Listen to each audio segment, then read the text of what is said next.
ఒకటి చూడండి హైలైట్ వార్త ఇది. ఒక పిల్లోడు ఏం చేశా అంటే తండ్రికి చెప్పకుండా ఒక టూర్ వేద్దామని ప్లాన్ చేశాడు. ఈలోపు విషయం తండ్రికి తెలిసిపోయింది. కానీ తండ్రి ఏమనుకున్నాడంటే ఎవరో నా కొడుకుని కిడ్నాప్ చేస్తున్నారు అనుకున్నాడు. అనుకొని వెంటనే అంటే మనోడు మాజీ మంత్రి అంట ఫ్లైట్ను వెనక్కి తెప్పించాడు. ఫ్లైట్ని మనలాంటి వాళ్ళకైతే అది సాధ్యం కాదులే, కానీ తండ్రికి చెప్పకుండా బ్యాంకాక్కు కొడుకు కిడ్నాప్ అయిన ఆందోళనతో విమానాన్ని వెనక్కి రప్పించిన తండ్రి. మహారాష్ట్ర పూణేలో ఘటన. తండ్రి రాష్ట్ర మాజీ మంత్రి, షిండే వర్గం ఎమ్మెల్యే. అది ఎమ్మెల్యే మాజీ మంత్రి అంటే వాళ్ళు తలుచుకుంటే ఏమన్నా అవుతుంది కదా.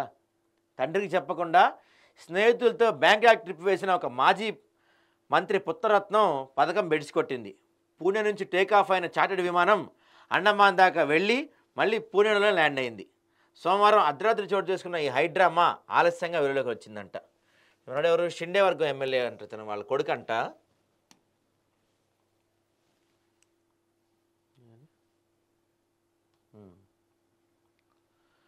సో తానాజీ సావంత్ కుమారుడు రిషిరాజ్ సోమవారం రాత్రి తన ఇద్దరు మిత్రులతో కలిసి చార్టర్డ్ ఫ్లైట్లో బ్యాంకాక్ బయలుదేరాడు.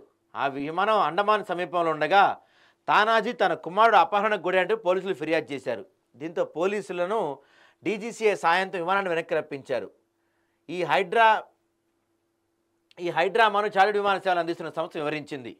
రిషిరాజ్ కిడ్నాప్ అయ్యాడంటూ మాకు అతని కుటుంబ సభ్యుల నుంచి ఫోన్ వచ్చింది. మేము నమ్మలేదు. ఇది ఆకతాయిల ఫోన్ కాల్ అనుకున్నాం. ఆ తర్వాత పోలీస్ కేసు నమోదైందంటూ డీజీసీఏ పౌర విమానయాన శాఖ ధృవీకరించడంతో విమానాన్ని వెనక్కి మళ్లించారు.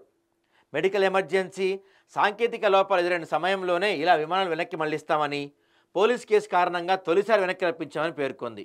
విషయం ప్రయాణికులకు తెలియకూడదు, అందుకే మా పైలట్లు సిబ్బంది రిషిరాజ్ అతని మిత్రులకు చెప్పలేదు. వారి సీట్ల ముందుండే నావిగేషన్ వ్యవస్థను ఆపేశాం. విమానం పూణేలో ల్యాండ్ అయ్యే వరకు వారికి విషయం తెలియదు. విమానం ల్యాండ్ అవ్వగానే సిఐఎస్ఎఫ్ సిబ్బంది వారిని వెంట తీసుకెళ్లారు. నిజానికి రిషిరాజ్ ట్రిప్ గురించి అతని ఇంట్లో తెలియదు.